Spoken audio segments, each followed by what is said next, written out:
ओम शांति। 24 जनवरी 2026 के बाबा के मधुर महावाक्य।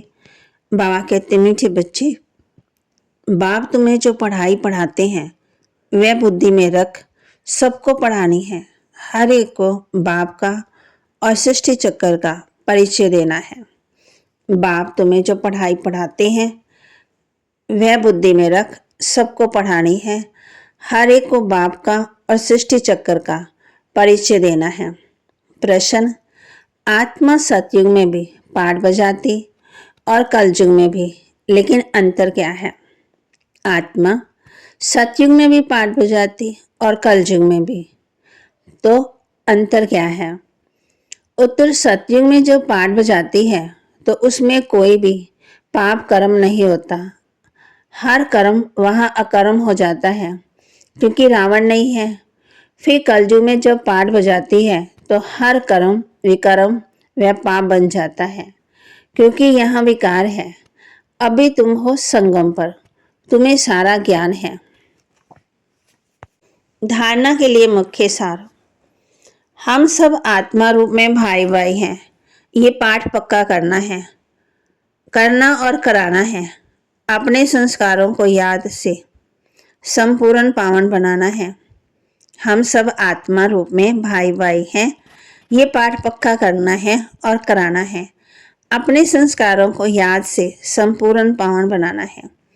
24 कैरेट सच्चा सोना सतो प्रदान बनने के लिए कर्म अकर्म विकर्म की गुह्य गति को बुद्धि में रख, अब कोई भी विकर्म नहीं करना है।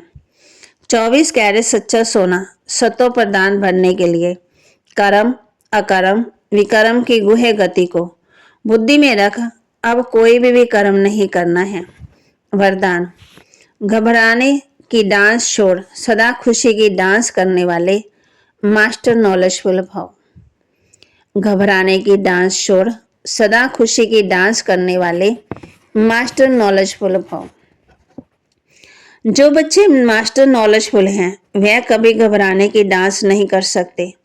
सेकंड में सीढ़ी नीचे, सेकंड में ऊपर। अब ये संस्कार चेंज करो तो बहुत फास्ट जाएंगे। सिर्फ मिली हुई अथॉरिटी को, नॉलेज को, परिवार के सहयोग को यूज करो। बाप के हाथ में हाथ देकर चलते रहो तो खुशी की डांस करते रहेंगे। घबराने की डांस हो ही नहीं सकती, लेकिन जब माया का हाथ पकड़ लेते तो वह भी डांस होती है। स्लोगन, जिनका संकल्प और कर्म महान है वही मास्टर सर्वशक्तिवान है। जिसका संकल्प और कर्म महान है वही मास्टर सर्वशक्तिवान है। अव्यक्ति सारे, इस अव्यक्ति मास में बंधन मुक्त रहे, जीवन मुक्त स्थिति का अनुभव करो। मास्टर त्रिकालदर्शी बनकर हर कर्म हर संकल्प करो, वह वचन बोलो तो कोई भी कर्म व्यर्थ व अनर्थ वाला नहीं हो सकता। त्रिकालदर्शी अर्थात साक्षीपन की स्थिति में स्थित होकर इन कर्म इंद्रियों द्वारा कर्म करेंगे तो कर्म के वशीभूत नहीं होंगे। सदा कर्म और कर्म के बंधन से मुक्त बन अपनी ऊंची स्टेज को प्राप्त कर लेंगे। तो कहते, अब ये तो बच्चे जानते हैं कि हम बाबा के सामने बैठे हैं। बाबा भी जानते हैं बच्चे हमारे सामने बैठे हैं। ये भी तुम जानते हो बाप हमको शिक्षा देते हैं जो फिर औरों को भी देनी है। पहले पहले तो बाप का ही परिचय देना है क्योंकि सब बाप को और बाप की शिक्षा को भूले हुए हैं। अभी जो बाप पढ़ाते हैं ये पढ़ाई फिर 5000 वर्ष के बाद मिलेगी। ये ज्ञान और कोई का है ही नहीं। मुख्य हुआ बाप का परिचय। फिर ये भी समझाना है कि हम सब भाई भाई हैं। सारी दुनिया की जो सब आत्माएं हैं सब आपस में भाई भाई हैं। सब अपना मिला हुआ पाठ इस शरीर द्वारा बजाते हैं। अब तो बाप आए हैं नई दुनिया में ले जाने के लिए, जिसको स्वर्ग कहा जाता है, परंतु हम सब भाई पतित हैं, एक भी पावन नहीं है। सभी पतितों को पावन बनाने वाला एक बाप है। ये है ही पतित विकारी भ्रष्टाचारी रावण की दुनिया। बाप आकर के हम बच्चों को पावन बनाते हैं। हम सब भाई भाई हैं, सब आत्मा कहती हैं गॉड फादर परम पिता। पहले तो ये निश्चय बिठाना है कि हम आत्मा परमात्मा नहीं है। आत्मा शरीर के आधार से पाठ बजाती है, ये पक्का कराओ। अच्छा, फिर वह बाप सृष्टि के आदि मदिंद का ज्ञान भी सुनाते हैं। और तो कोई भी जानते नहीं कि इस सृष्टि चक्कर का एज कितनी है। बाप ही टीचर के रूप में बैठ समझाते हैं।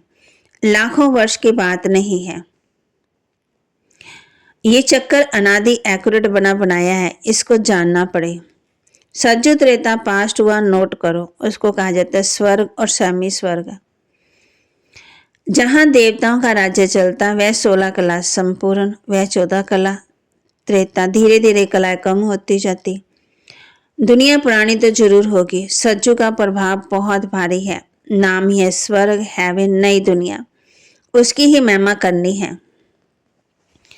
तो बाबा के महावाक्य को लाइक करें, शेयर करें, सब्सक्राइब करें और अपने जीवन में जरूर धारण करें। ओम शांति।